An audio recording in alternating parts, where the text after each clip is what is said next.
Pinna से जो हम अपने कान को बाहर से देखते हैं बिल्कुल पत्ते की तरह निकला रहता है और इसी पिन्ना के बीच में एक गड्ढा सा बना होता है जिसे कोंचा या कोनका कहते हैं और इसी पिन्ना के बीच में एक छेद होता है जो कि लगभग 3 सेंटीमीटर लंबा कैनाल बनाता है जिसे एक्सटर्नल ऑडिटरी मीटर कहते हैं।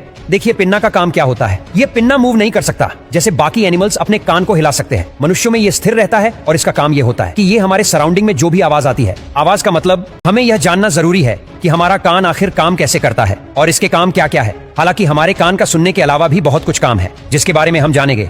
देखिए हम सब जानते हैं कि हमारा कान हमें सुनने में मदद करता है और हम जितना भी इंफॉर्मेशन लेते हैं उनमें से 13% इंफॉर्मेशन अपने कान से ही लेते हैं, मतलब सुनकर लेते हैं। इसलिए पहले हम ये जानते हैं कि हमारा कान कैसे बना हुआ है। जब हम अपने कान की संरचना को देखते हैं तो हमारा कान 3 पार्ट में बटा हुआ है, आउटर ईयर, मिडिल ईयर और इनर ईयर। कान का हर एक पार्ट अलग अलग काम करता है और अलग अलग सबका फंक्शन है। सभी साउंड को प्रोसेस करने का काम करते हैं। हमारा जो आउटर ईयर होता है ये बना होता है, ईयर स्टार्ट हो जाता है जो 3 छोटी छोटी हड्डियों से मिलकर बना हुआ होता है और इसमें एक ट्यूब होता है जो नीचे की ओर जाता है। ये 3 छोटी छोटी हड्डियां हैं, ये हमारे शरीर में पाई जाने वाली सबसे छोटी हड्डियां होती है। जब ईयर ड्रम बाहर से आने वाले साउंड वेव की वजह से वाइब्रेट करने लगता है तो इसी ईयर ड्रम से कान की ये तीनों छोटी छोटी हड्डियां जुड़ी रहती है। देखिए हमारे कान के मिडिल ईयर से एक और ट्यूब नीचे की ओर निकलती है जिसे यूस्टेशियन ट्यूब कहते हैं। यह हमारे नाक से जुड़ी रहती है। जब भी हम सांस लेते हैं तो नाक के अंदर एक छोटा सा छेद रहता है जो यूस्टेशियन ट्यूब के थ्रू हमारे कान से जुड़ा रहता है और जब भी हम सांस लेते हैं तो एयर यूस्टेशियन ट्यूब के थ्रू मिडिल ईयर में आकर यहाँ पर ईयर ड्रम पर अंदर की ओर से प्रेशर लगाती है।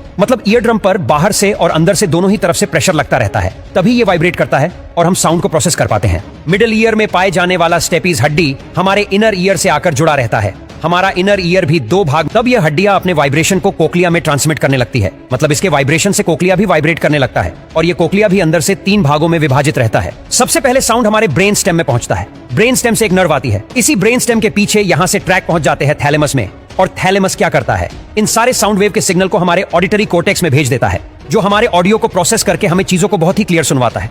जो भी एयर प्रेशर में वेरिएशन होता है उसे वातावरण से कैप्चर करके ये साउंड वेव को एक्सटर्नल ऑडिटरी मीटर्स में ट्रांसमिट कर देता है। उसके बाद जैसे ये साउंड की एनर्जी बिल्कुल फोकसिंग के साथ एक्सटर्नल ऑडिटरी मीटर्स में प्रवेश करती है, यह हमारे ऑडिटरी कैनाल के एंड पर मौजूद ईयर ड्रम, जिसे टिम्पैनिक मेम्ब्रेन भी कहते हैं, वहां पर जाकर टकराती है। जब sound wave external auditory meatus में आती है तो यह कैनाल साउंड को थोड़ा एम्पलीफायर कर देता है। इस ईयर ड्रम के दूसरी ओर हमारे कान का मिडिल में बंटा रहता है। एक होता है कोक्लिया जो इसके पीछे इससे जुड़ा हुआ होता है, हमारा वेस्टिबुलर सिस्टम जो हमारे शरीर को बैलेंस बनाए रखने में मदद करता है।